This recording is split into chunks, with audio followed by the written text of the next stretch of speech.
This is a JobCost.com video tutorial on how to enter a new or edit an existing inventory item. Before entering a new inventory item, make sure the vendor for this inventory item is entered. If not, refer to the JobCost.com video tutorial on how to enter a new vendor.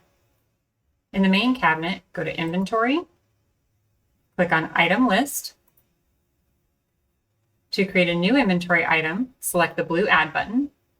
To edit an existing inventory item, click on the item name ID from the item list. Notice the multicolor buttons along the top. Blue Add is to create a new inventory item. Purple Copy is to copy an existing inventory item's information to a new inventory item.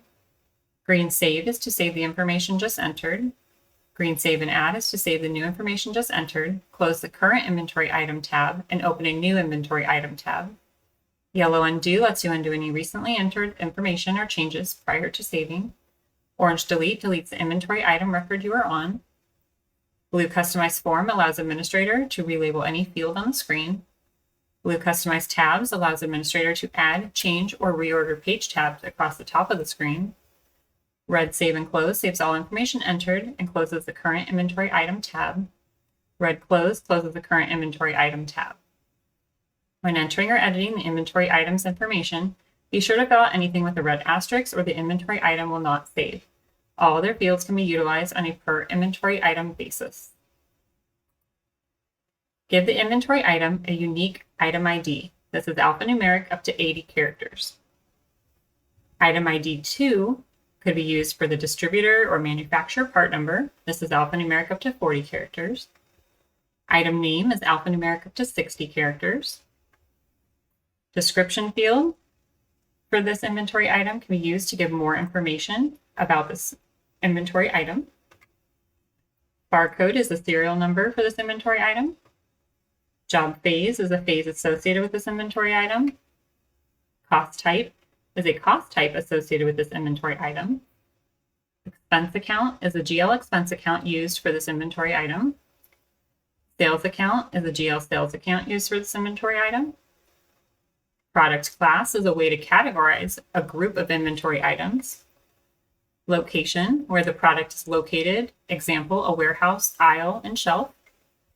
Vendor is the main supplier when the inventory item is bought. Vendor part number is the supplier's part number for this inventory item. Manufacturer name, manufacturer part number.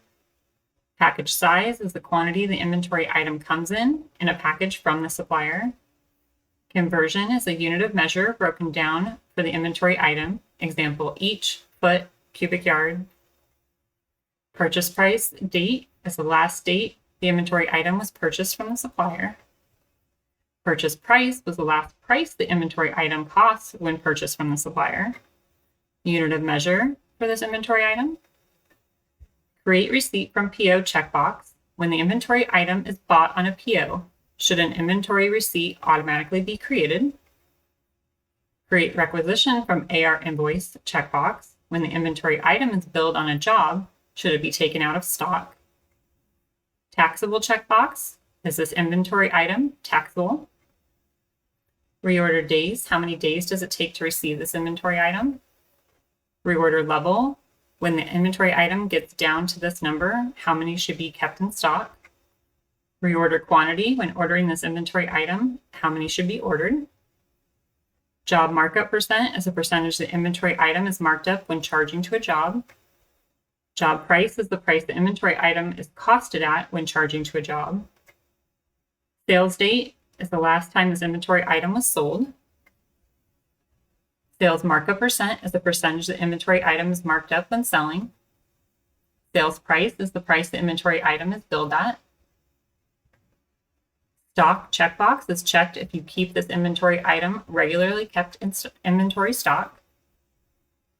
There is a note section and additional user fields that include text, logical, date, and number fields. The system administrator can customize these user field labels to be used to store additional information about the inventory item.